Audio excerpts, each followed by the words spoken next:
साईं गुलाम नबी साहिब, आउं चाहींदुसि त शुक्र बाबति अवां थोरो असांखे ॿुधायो।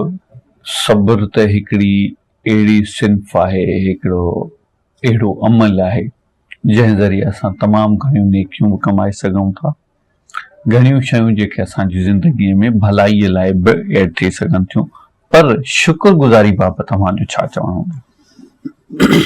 औज़ु बिल्लाहि मिनश शैतानिर रजीम, बिस्मिल्लाहिर रहमानिर रहीम, नहमदुहु व नुसल्ली अला रसूलिहिल करीम व आलिहिल अतहारे अजमईन, सिय्यमा बक़ियतल्लाहि अरवाहुनल फिदा, अल्लाहुम्मा सल्लि अला मुहम्मदिन व आलि मुहम्मद व अज्जिल फरजहुम।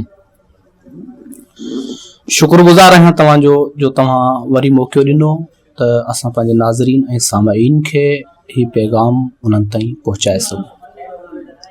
ही जेको अॼु जो उनवान आहे, हिकु इंतहाई ज़रूरतमंद उनवान आहे जंहिंजी इंतहाई मुआशिरे में ज़रूरत आहे।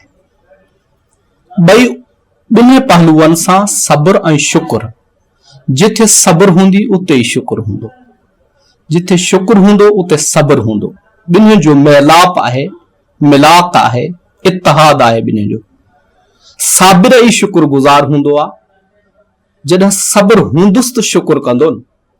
ऐं शुक्र जो मतिलबु इहो आहे त जेके नेमात इलाही इंसान खे अता कयूं वियूं आहिनि, अल्लाह जे तरफ़ां जेके नेमतूं इंसान खे मिलियल आहिनि, उन्हनि नेमतनि जे बदिले में ॾियण वारे जो शुक्र अदा करे।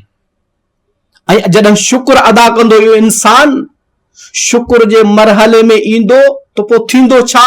इन शकरतुम लअज़ीदन्नकुम। अगर शुक्र कंदो बंदो त अल्लाह उनखे उनजी नेमात में इज़ाफ़ो कंदो, उनजी नेमतनि में कसरत ईंदी, वाधारो ईंदो।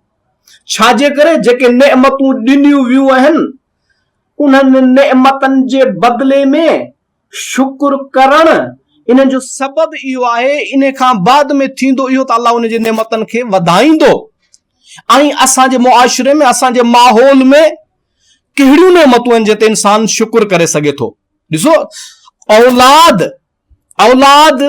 वॾे मां वॾी नेमत औलाद आहे। अल्लाह जे नेमतनि मंझूं वॾे मां वॾी नेमत औलाद आहे।